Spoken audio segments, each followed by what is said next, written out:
అమ్మా అమ్మా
ఏంటాశ అంత డల్గా ఉన్నావు? అక్క ఇలా హఠాత్తుగా మనల్ని అందరినీ వదిలేసి వెళ్ళిపోయిందే నాకు చాలా బాధగా ఉంది.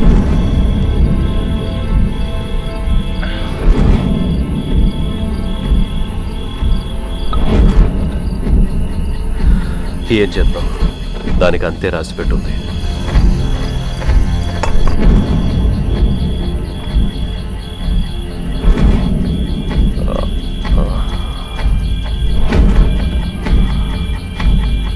ఏమండి, రాణికో మంచి అబ్బాయిని చూసి పెళ్లి చేసేద్దామండి.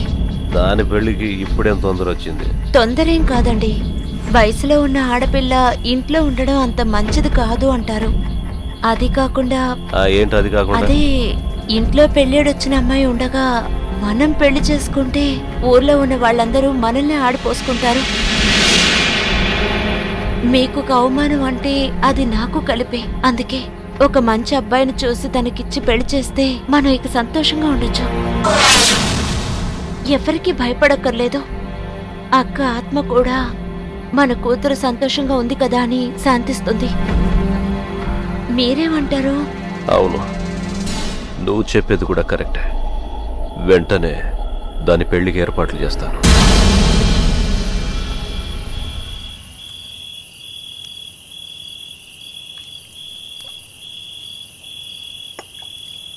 నేను నా రూమ్కి వెళ్తానండి. ఉండాశ, నేను వస్తా. ఇద్దరం కలిసే వెళ్దాం.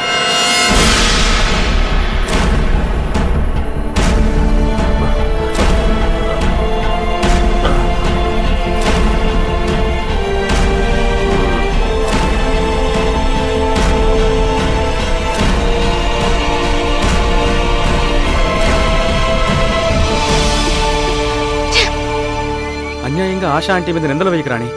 మనం కలుసుకోవడానికి ఆవిడ ఎంత సహాయం చేసింది. ఆవిడ్ని అనుమానిస్తున్నావు? లేదు బాలాజీ, నాకు తెలియకుండా లోపలేదో జరుగుతోంది. ఆ రోజు అమ్మ రూమ్ నుంచి బయటకు వచ్చేటప్పుడు ఆవిడ మొహంలో కళే లేదు. అంతేకాకుండా రూమ్ లో టాబ్లెట్స్ అన్ని చెదిరిపడున్నాయి. నాకంతా అయోమయంగా ఉంది. నువ్వేం దిగులు పడకు రాణి.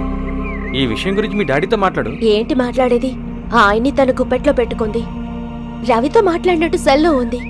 అమ్మ రవితో ఏమైనా చెప్పిందా? అతనొస్తేనే ఏం జరుగుతుందో తెలుస్తుంది. అన్ని విషయాలు బయటపడతాయి. స్ట్రైట్ గా ఆవిని అడిగేయచ్చు కదా. కావాలంటే నేను తోడుగా వస్తాను. నువ్వొద్దు. రవి ఊరి నుంచి వచ్చాక నేను తనతో మాట్లాడి ఆ తర్వాత ఆశతో మాట్లాడతాను. అదే మంచిది. సరే, అలాగే. నేను బయలుదేరుతాను. Okay okay.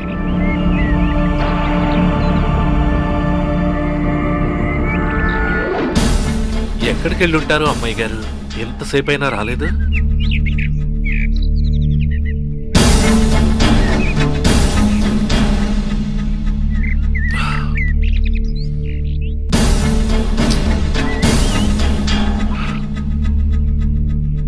చాలా ఘోరం జరిగిందమ్మా. ఆ ఆశనే అమ్మగారిని చంపేసింది. ఏమంటున్నావు రవి? అమ్మగారు చనిపోయే ముందు నాకు ఫోన్ చేసి జరిగిందంతా వివరంగా చెప్పారమ్మా. రూమ్ అంతా తిరిగి చూశాను. రక్తపు మరకున్న ఈ దిండు దొరికింది. చూసారమ్మా రక్తపు మరక? దిండు ముఖానికి పెట్టి ఊపిరి ఆడకుండా చంపేసిందమ్మా. అందువల్ల ముక్కులోంచి రక్తం వచ్చి చనిపోయారు.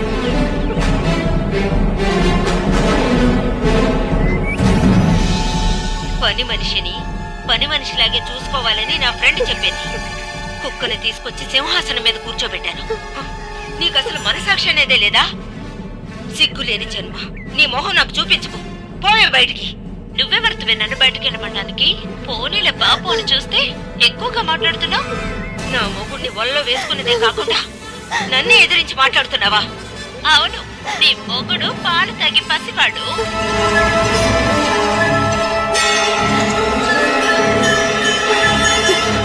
పాపాత్మురాలా, చేయాల్సిందంతా చేసి ఏం తెలియనట్టు అమాయకంగా నటిస్తావా? అది ఎక్కడుందమ్మా ఇప్పుడు? దాన్ని చంపకుండా వదలనా? వద్దు రవి, నువ్వెళ్ళి మాట్లాడితే కరెక్ట్ గా సమాధానం చెప్పదు. నేనే మాట్లాడతాను. ఇదిగో. జాగ్రత్తమా.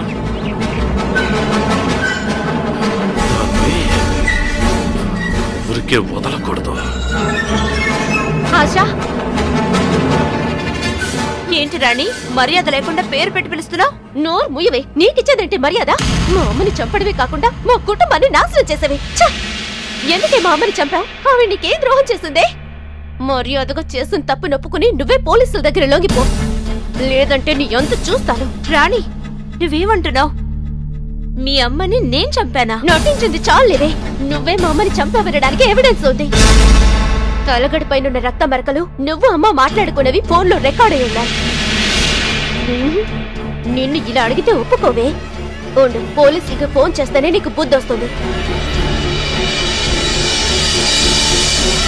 వద్దు రాణి, వద్దు. పోలీసులకు ఫోన్ చేయొద్దు. నన్ను క్షమించు. అలా అని బతిమాలతాననుకున్నావా? ఇప్పుడు చెప్తున్నానే, మీ అమ్మని చంపింది నేనే. నీకు అన్ని విషయాలు తెలిసిపోయాయి కదా? అన్ని విషయాలు తెలుసు. మీ అమ్మతో సరిపెట్టేయొచ్చు, నీకే విషయం తెలియదులే అనుకున్నాను, కానీ నిన్ను వదలకూడదే.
దేవతలంటి మా అమ్మగారిని చంపుతావా నువ్వు?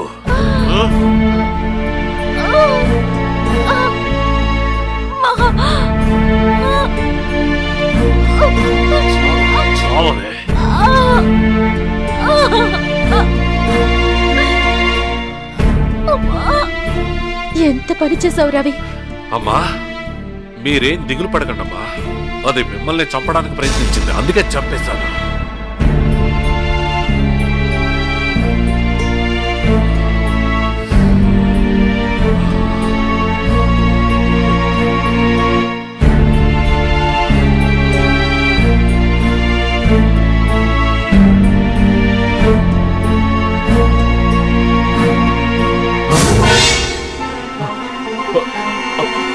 అమ్మని చంపింది ఇదే డాడీ. అయ్యా నన్ను క్షమించండి అయ్యా, అమ్మగారిని చంపింది ఇదే, చిన్నమ్మగారిని కూడా చంపడానికి ప్రయత్నం చేసింది, అందుకే చంపేశారు. అయ్యగారు ఎలా అయినా మీ రుణం తీర్చుకోనివ్వండి అయ్యా. అయ్యగారు నా గురించి మీరేం దిగులు పడకండి. నా వల్లే ఈ తప్పు జరిగింది, నన్ను క్షమించరా రవి.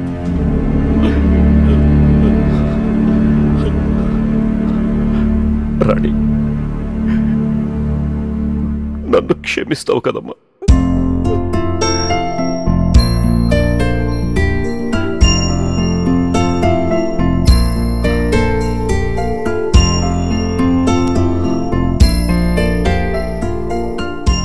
నేను, మనం, దేశం, ఈ ప్రపంచంలో ఉన్నవాళ్లంతా తప్పకుండా తెలుసుకోవలసింది మనసు, మమత, బుద్ధి, జ్ఞానం గురించి. వీటి గురించి వేదం ఏం చెప్పిందంటే, కామం అనేది సంసారపక్షంగా వంశవృక్షాన్ని అభివృద్ధి చేసుకోవడానికి. అది శృతి మించితే నీ ఆరోగ్యానికి, నీ జీవితానికే చేటు. అలాగే కామంతో కళ్ళు మూసుకుపోతే అది నిన్నే కాదు, నీ కుటుంబాన్ని కూడా నాశనం చేస్తుంది. ఈ ప్రపంచంలో మనిషిగా బతుకు, మంచిగా బతుకు, నీతిగా బతుకు, న్యాయంగా బతుకు. నన్ను క్షమించండి.